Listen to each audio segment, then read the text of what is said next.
J'étais en cours de physique et le prof me disait, tu sais, les bourdons ne peuvent pas voler. C'est impossible. Aérodynamiquement, ils ne peuvent pas voler. Et j'étais au deuxième étage dans la classe. Je regardais à travers la vitre. Et il y avait un superbe gros bourdon juste en face de moi qui me fixait. Et il faisait quelque chose que ce type disait qu'il ne pouvait pas faire. Je n'ai jamais oublié cette leçon. Et depuis ce jour, j'ai compris qu'il avait raison. Ils ne volent pas, ils sont en lévitation. Alors pourquoi enseigner qu'il ne peut pas voler et oublier de dire qu'il peut défier la gravité? Vous apprendrez en retour.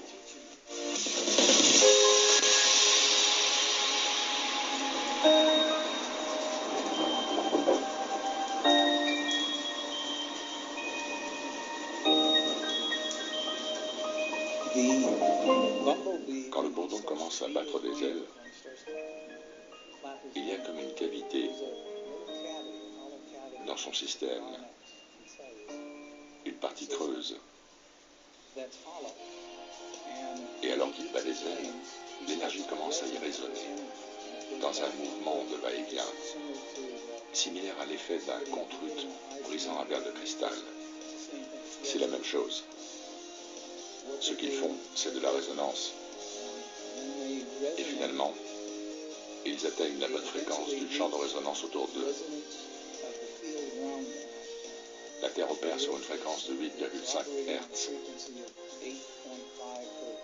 Une fois que le Bourbon est calé sur cette fréquence de résonance,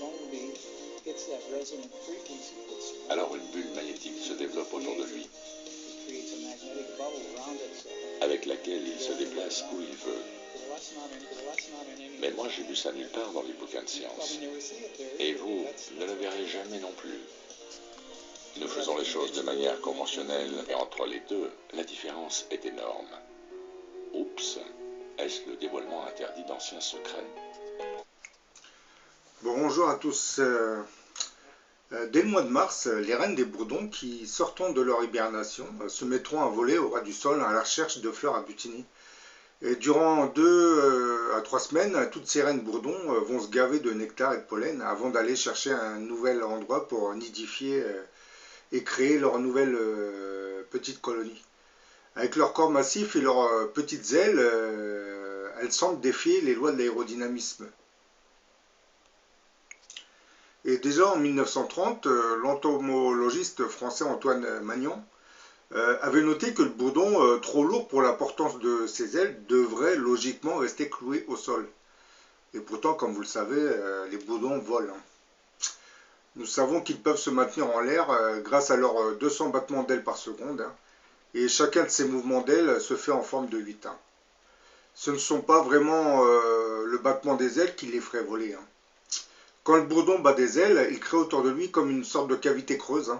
Le battement de ses ailes atteindra une fréquence qui entrera en résonance. Et cette résonance, qui sera amplifiée par la cavité creuse, induira un champ magnétique qui, lui, va générer un champ gravitationnel. En battant des ailes, les bourdons fabriqueraient de la résonance et finiront par atteindre la bonne fréquence du champ de résonance autour d'eux. Comme la Terre vibre sur une fréquence de 8 Hz, une fois que le bourdon se cale sur cette fréquence de résonance, une bulle magnétique va se former autour de lui avec laquelle il se déplacera où il voudra. Il faut une caisse de résonance qui générera un champ magnétique qui deviendra lui-même antigravitationnel. C'est ça qui fait voler le bourdon. Les battements d'ailes du bourdon reproduisent ce que le chercheur britannique autodidacte Thomas Searle avait réussi à obtenir avec de simples aimants qui étaient agencés en cercle et sur 3 niveaux. C'était le fameux générateur de Thomas Searle dont j'avais parlé dans certaines de mes vidéos. Bon, c'est un appareil, lorsqu'il le mettait en route, il générait plus de courant qu'il n'en produisait.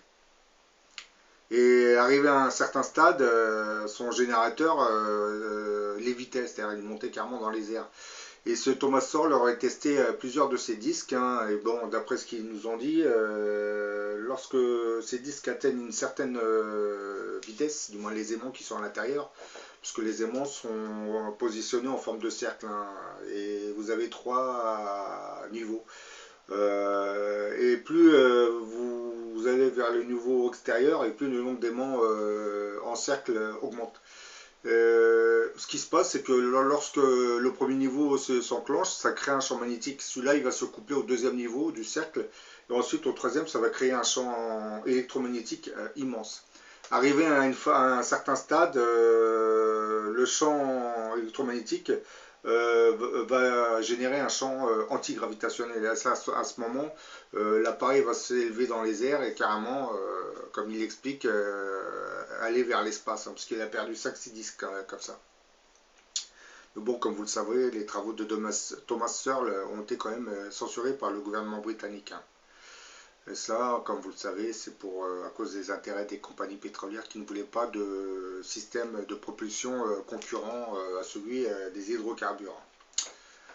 Ce phénomène des cavités de résonance qui génèrent des champs antigravitationnels avait été découvert accidentellement par un naturaliste russe du nom de Viktor Grebennikov. Ces recherches qui portaient sur les abeilles et autres insectes volants lui auraient permis de découvrir l'effet cavité structure effect, qu'il appelait CSE. En français, c'est effet des structures cavitaires, par lequel une structure faite de cavités multiples de formes géométriques différentes en 3 dimensions produirait des champs antigravitationnels. Et en 1988, il annoncera une découverte qu'il aurait faite en étudiant notamment la structure de la chitine des insectes, dont le Halictus quadricinctus. Bon, ça c'est une espèce d'abeille de Sibérie, hein, et qui aurait amené à la construction d'une plateforme antigravitationnelle. C'est ce que vous voyez, hein, sa plateforme antigravitationnelle, elle tenait dans cette petite boîte, hein. Là vous le voyez, hein, en lévitation. En lévitation, c'est un montage, bien entendu, puisque lui-même il explique qu'il n'a pas pu prendre de photos lorsqu'il était en lévitation. Donc il racontera qu'il aurait effectué des vols au-dessus de la campagne russe, hein, sur cette plateforme, se déplaçant sans moteur, hein, bien entendu, ni carburant. Hein. C'est que l'effet des ondes de forme générées par ces fameuses structures géométriques qu'il aurait découvertes sur la chitine des insectes. Hein.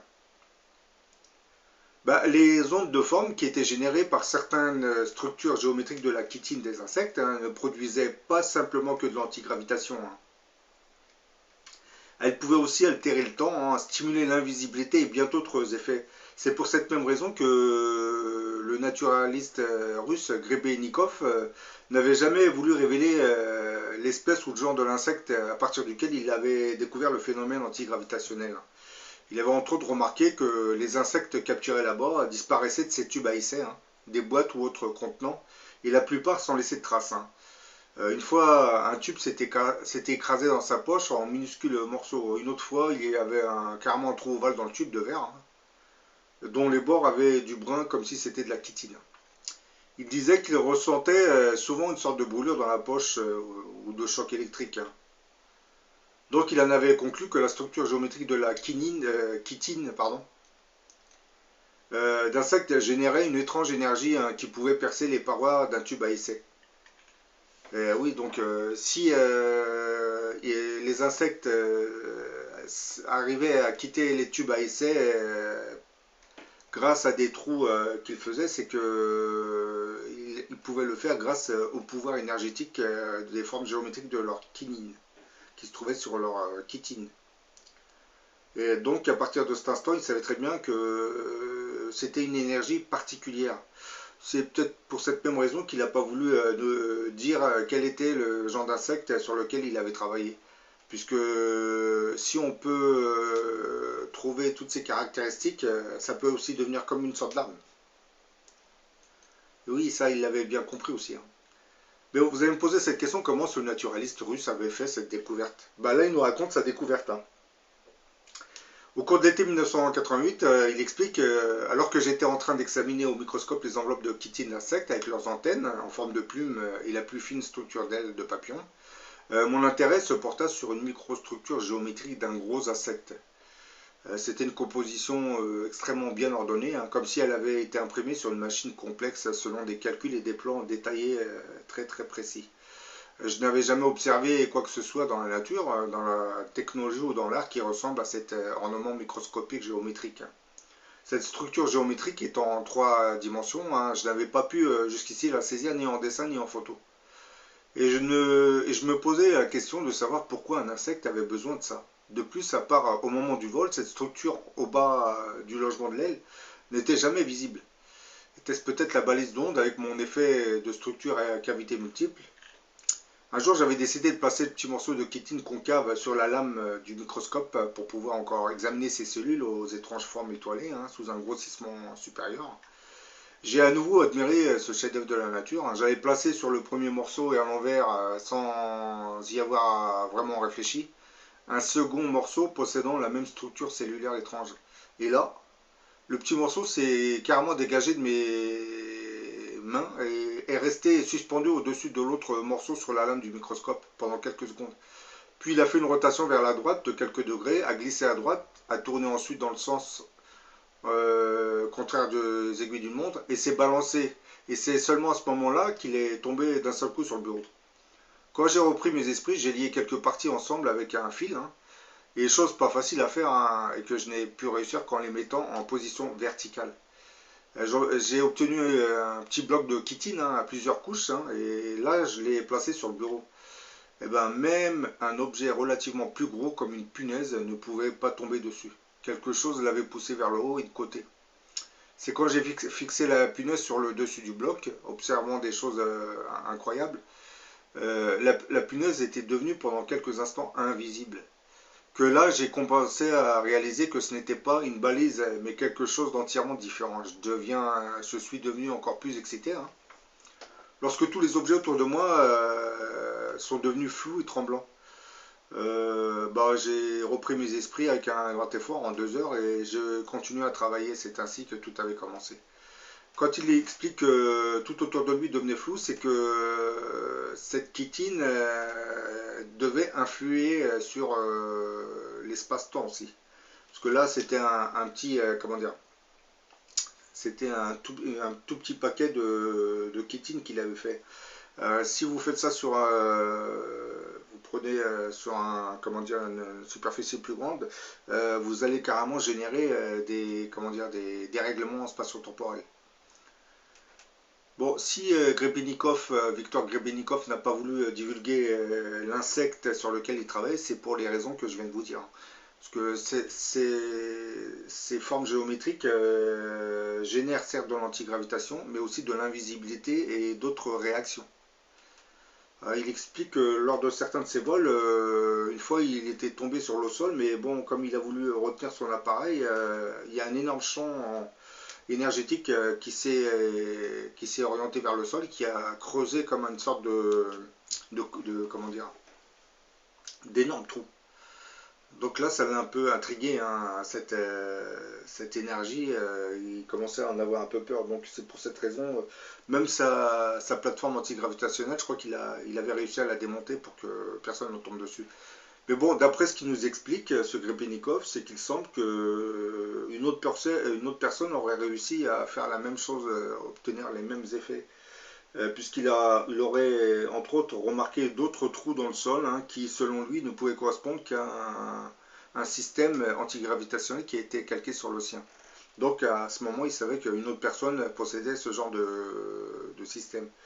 Mais bon, comme l'énergie générée par ces ondes de forme est très très dangereuse, je pense que ces chercheurs autodidactes doivent recevoir indirectement, indirectement, télépathiquement parlant, des ordres pour qu'ils ne divulguent pas ce genre de technologie, hein, parce que c'est surtout en Russie, ça peut devenir une véritable arme.